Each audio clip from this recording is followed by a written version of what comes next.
Hello everyone, welcome to জ্ঞান সিন্ধু। আজকে আমি সপ্তম শ্রেণীর গণিত প্রভা বইয়ের পেজ নাম্বার 61 ডেসক্রাইব করব। তো তোমাদের যদি আমার ভিডিও ভালো লেগে থাকে তাহলে অবশ্যই আমার ভিডিওটিতে একটি লাইক করবে এবং চ্যানেলটিকে সাবস্ক্রাইব করবে। তোমাদের জন্য ক্লাস 7-এর প্লেলিস্ট অলরেডি আমি তৈরি করে রেখেছি, যার লিঙ্ক আমি ডেসক্রিপশন বক্সে দিয়ে দিয়েছি। তো চলো আর দেরি না করে ভিডিওটা শুরু করি। তো আগের দিন 60 নাম্বার পেজটা ডেসক্রাইব করে দিয়েছি, তো আজকে এখান থেকে শুরু করছি। তো 1 নম্বরেরটাই কি বলেছে দেখো, মিজানুর, তীর্থ ও নাফুরা একটি পরীক্ষা দিয়েছে। ওই পরীক্ষায় 10টি প্রশ্ন ছিল। পরীক্ষাটিতে প্রতিটি ঠিক উত্তরের জন্য 5 নম্বর ও প্রতিটি ভুল উত্তরের জন্য -2 নম্বর পাবে। মানে একটা কোয়েশ্চেন যদি ঠিক করে তাহলে সেই ক্ষেত্রে ও পাবে +5, আর একটা যদি ভুল উত্তর দেয় সেখানে পাবে -2 নাম্বার। তাহলে এরটাই কি বলেছে, মিজানুরের 6টি প্রশ্নের উত্তর ঠিক হয়েছে এবং বাকি 4টে প্রশ্নের উত্তর ভুল হয়েছে। তাহলে মিজানুর কত নম্বর পেয়েছে সেটা একটু হিসাব করে নিচ্ছি। 1-এর এ, মিজানুর 6টি সঠিক উত্তরের জন্য পাবে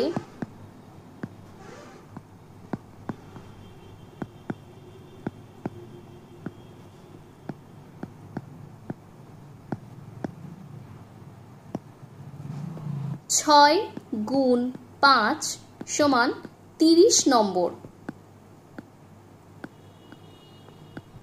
মিজানুর 4টি ভুল উত্তরের জন্য পাবে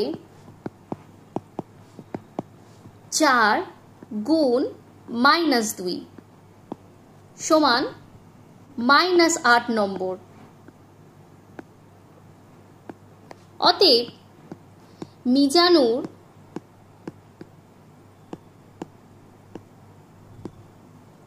মোট নম্বর পেয়েছে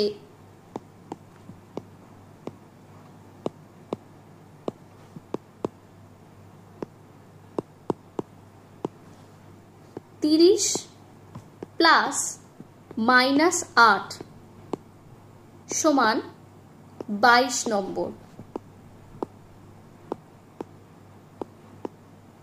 দেখো ক্লিয়ার হয়েছে কিনা। তাহলে চলো চলে যাই নাম্বার বিতে। নাম্বার বিতে কি বলেছে, তীর্থর 5টি প্রশ্নের উত্তর ঠিক হয়েছে আর বাকি 5টি প্রশ্নের উত্তর ভুল হয়েছে। তাহলে তীর্থ কত নম্বর পাবে না, তীর্থ 5টি ঠিক উত্তরের জন্য পাবে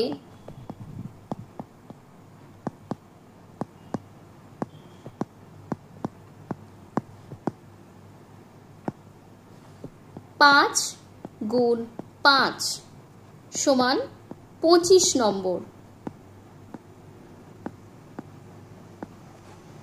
তীর্থ 5টি ভুল উত্তরের জন্য পাবে 5 গুণ -2 সমান -10 নম্বর। অতএব তীর্থ মোট 25 প্লাস -10 সমান 15 নম্বর পাবে। আচ্ছা, এইটার ক্যালকুলেশনটা আমি একটু দেখিয়ে দিচ্ছি। 25 আর প্লাসে মাইনাসে -10 সমান কিন্তু 15। এই 15টাই এইটা লিখেছি। দেখো ক্লিয়ার হয়েছে কিনা। তাহলে চলো চলে যাই নাম্বার সিতে। নাম্বার সিতে কি বলেছে দেখো, নাফুরা 3টে প্রশ্নের ঠিক উত্তর দিয়েছে এবং বাকি 7টি প্রশ্নের উত্তর ভুল দিয়েছে। তাহলে নাফুরা কত পাবে না, নাফুরা 3টি সঠিক উত্তরের জন্য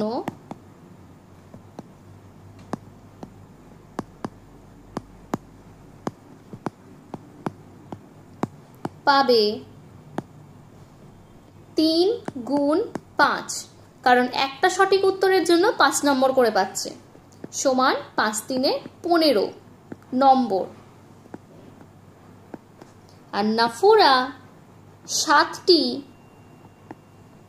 ভুল উত্তরের জন্য পাবে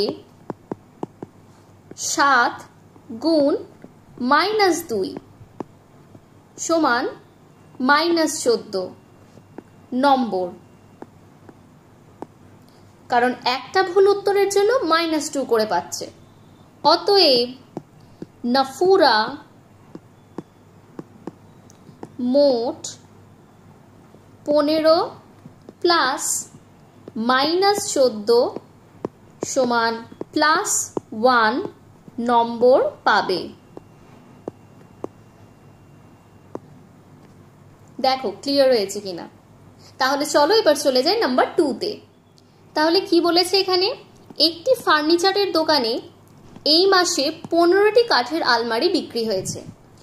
10টি আলমারির প্রত্যেকটিতে 300 টাকা লাভ হয়েছে, মানে একটা আলমারি বিক্রি করে 300 টাকা প্রফিট করেছে।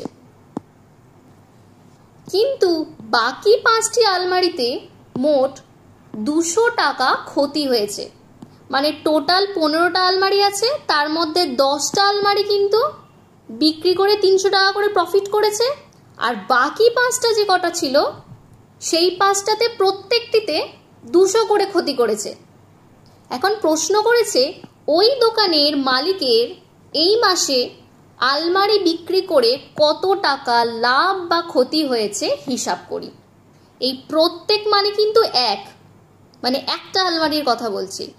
আচ্ছা, এখানে অঙ্কটাতে তোমাদের একটু ভুল আছে, এখানে লিখেছে কিন্তু বাকি 5টি আলমারিতে মোট 200 টাকা ক্ষতি হয়েছে। এটা তোমাদের হবে কিন্তু বাকি 5টি আলমারিতে প্রত্যেকটিতে 200 টাকা করে ক্ষতি হয়েছে। এটা বইয়েতে তোমরা একটু ঠিক করে নেবে। তাহলে আমরা লিখতে পারি একটি আলমারিতে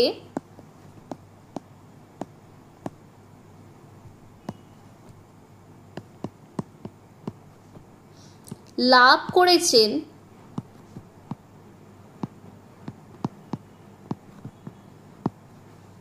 300 টাকা। এখানে একটা ওয়ার্ড বসিয়ে নিতে পারো প্রথম ক্ষেত্রে।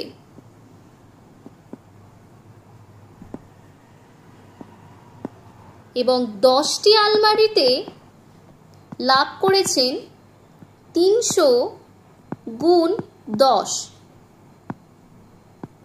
টাকা সমান হচ্ছে 3000 টাকা। এখন দ্বিতীয় ক্ষেত্রে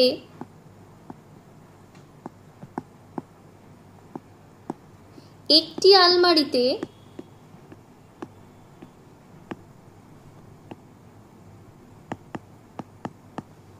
ক্ষতি করেছেন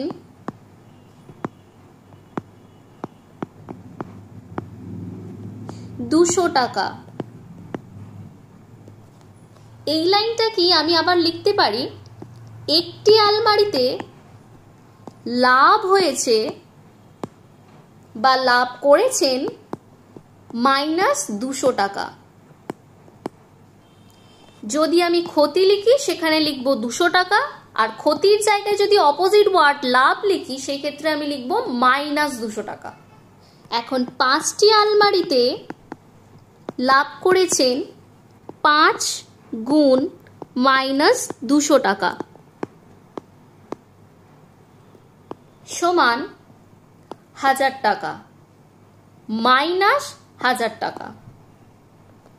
তাহলে এখন এটাও লাভ আর এটাও লাভ। তাহলে আমি লিখতে পারি দোকানের মালিকের এই মাসে আলমারি বিক্রি করে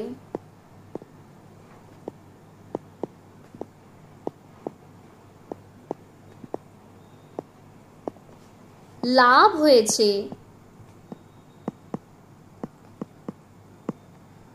3000 প্লাস -1000 সমান 3000 -1000 সমান 2000 টাকা। এখন এইখানের বিয়োগফলটা যদি আমার মাইনাসে অ্যান্সার বেরোতো তাহলে এই লাইনটার পর আবার একটা অতএব দিয়ে লাইন লিখতে হতো। মানে এই লাইনটা তো লিখতাম, তার সাথে আরেকটা লাইন এখানে লিখতাম, অতএব মালিকের ক্ষতি হয়েছে এত টাকা। ঠিক এইরকম ভাবে। এখন যেহেতু এখানে পজিটিভ অ্যান্সার বেরিয়েছে সেই ক্ষেত্রে কিন্তু আমার এক্সট্রা ওই স্টেটমেন্টটা লেখার কোনো দরকার নেই। দেখো ক্লিয়ার হয়েছে কিনা। তাহলে চলো চলে যাই নাম্বার 3-তে। আচ্ছা 3-এরটা কি বলেছে দেখো, একটি কয়লার খনিতে একটি লিফট মাটি থেকে শুরু করে প্রতি মিনিটে 6 মিটার নামছে। মানে 1 মিনিট যাচ্ছে আর 6 মিটার নেমে যাচ্ছে, আবার 1 মিনিট যাচ্ছে 6 মিটার নেমে যাচ্ছে। লিফটটি নিচে নামা শুরু করার 30 মিনিট পরে তার অবস্থান কোথায় হবে দেখি। তাহলে এখানে দেখো লিখেছে, ধরি ভূমির ওপরের দিকের দূরত্ব ধনাত্মক এবং মাটির নিচের দিকের দূরত্ব ঋণাত্মক। মানে এইখানটা যদি মাটি হয় তাহলে ওপর দিকটাকে পজিটিভ আর নিচের দিকটাকে নেগেটিভ বলছে। যেহেতু লিফটটি ভূমির নিচে যাবে তাই এখানে লেখা যেতে পারে 1 মিনিটে লিফটটি নামবে 6 মিটার, অর্থাৎ যাবে -6 মিটার, কারণ ভূমির নিচের দিকে গেছে। 30 মিনিটে লিফটটি নামবে 6 গুণ 30 মিটার, মানে 180 মিটার। এখন যেহেতু মাটির নিচে যাচ্ছে তাই লিখেছে অর্থাৎ যাবে -180 মিটার, অর্থাৎ 30 মিনিট পরে ভূমির 180 মিটার নিচে থাকবে। এখন এখানে নিচে ওয়ার্ডটা ইউজ করেছে বলেই কিন্তু এখানে পজিটিভ সাইনটা ইউজ করে দিয়েছে। যদি এখানে লিখতো ওপরে থাকবে তাহলে কিন্তু এটা লিখতো -180 মিটার ওপরে থাকতো। এখন পরেরটা কি বলেছে দেখো, যদি লিফটটি ভূমির 20 মিটার উঁচু থেকে শুরু করত তবে 30 মিনিট পরে লিফটটি কি অবস্থানে থাকতো দেখি। এখন লিফটটা 0 থেকে স্টার্ট করে 30 মিনিট পরও কোথায় গিয়ে পৌঁছেছে না -180-তে পৌঁছেছে। তাহলে সে যদি মাটি থেকে শুরু করে তাহলে তার গন্তব্যস্থল কোথায় না -180-তে। কিন্তু এখন বলেছে যদি লিফটটি ভূমির 20 মিটার উঁচু থেকে শুরু করত, মানে ভূমির 20 মিটার উঁচু এই জায়গাটা থেকে যদি শুরু করত তাহলে তার গন্তব্যস্থলে পৌঁছানোর 20 মিটার আগেই সে কি করতো, দাঁড়িয়ে যেত লিফটটা। তার মানে এই জায়গার পজিশনটা কি -180 + 20, যেটাকে বলা যেতে পারে -160। কারণ যত উপরের দিকে যাবে আস্তে আস্তে 0-র দিকে যাবে এবং এইখানটায় গিয়ে 0 হবে এবং তারপর থেকে আবার বাড়তে শুরু করবে। তাহলে 20 মিটার উঁচু থেকে শুরু করলে গন্তব্যস্থলের 20 মিটার আগে গিয়েই কিন্তু সে দাঁড়িয়ে যাবে। তাহলে কি লিখেছে দেখো, যদি লিফটটি ভূমির 20 মিটার উঁচু থেকে ভূমির নিচেতে যেত তাহলে 30 মিনিট পরে লিফটটির অবস্থান হতো -180 + 20, কারণ +20 থেকে শুরু করেছে তাই অ্যাড করে দিয়েছে +20। তাহলে কোথায় দাঁড়াতো না -160 মিটারে দাঁড়িয়ে পড়তো, অর্থাৎ লিফটটি ভূমি থেকে 160 মিটার নিচে থাকতো। দেখো ক্লিয়ার হয়েছে কিনা। তাহলে চলো চলে যাই নেক্সট ম্যাথে, নাম্বার 4-এ। দেখো নাম্বার 4-এ কি বলেছে, অপর একটি খনিতে একটি লিফট প্রতি মিনিটে 4 মিটার নামছে, মানে 1 মিনিট হচ্ছে আর 4 মিটার নামছে। এখন এতে প্রশ্ন করেছে 1 ঘন্টা পরে লিফটটি কি অবস্থানে থাকবে দেখি। তাহলে চলো এরটা করে নিই। 1 মিনিটে লিফটটি নামবে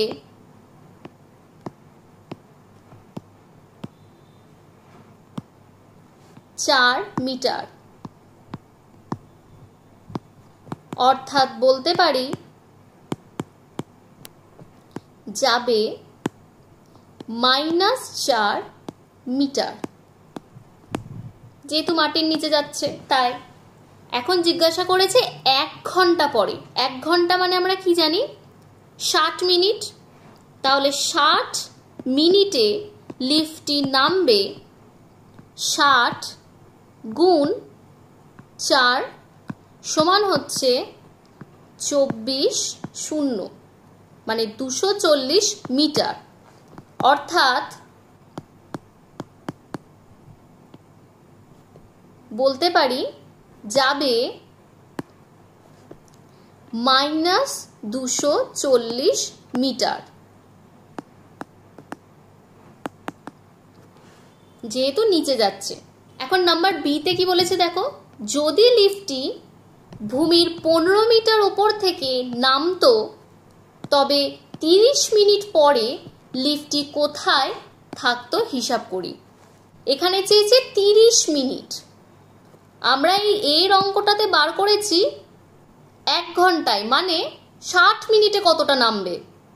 তাহলে বি এর অঙ্কটা করতে গেলে আগে 30 মিনিটে কতটা নামছে সেই ভ্যালুটা বার করে নিতে হবে। তাহলে 1 মিনিটে লিফটটি নামবে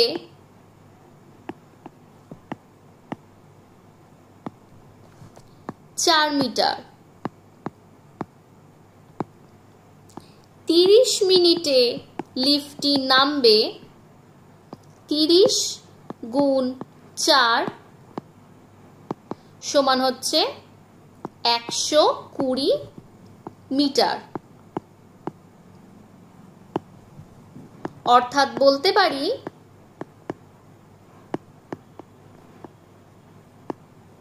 -120 মিটার। এখন যদি লিফটটা 15 মিটার উঁচু থেকে নামতে শুরু করে তাহলে নিচে থেকেও নিশ্চয়ই 15 মিটার উঁচুতে গিয়ে দাঁড়িয়ে যাবে, কারণ 15 মিটার আগে শুরু করেছে, তাই 15 মিটার আগে গিয়ে দাঁড়িয়ে যাচ্ছে। তাহলে সেই ক্ষেত্রে আমি লিখে নিতে পারি, যদি লিফটটি 15 মিটার ওপর থেকে নামতো তবে 30 মিনিট পরে লিফটটির অবস্থান হতো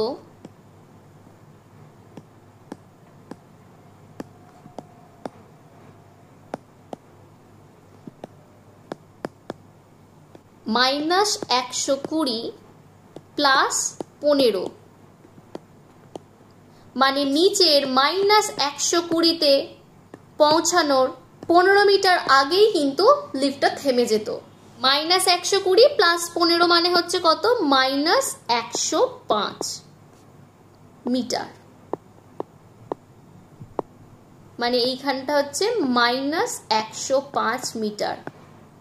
এই জায়গাটায় গিয়ে কিন্তু লিফটটা থেমে যেত, এতটা এই এক্সট্রা পথটা অতিক্রম করতো না। দেখো ক্লিয়ার হয়েছে কিনা।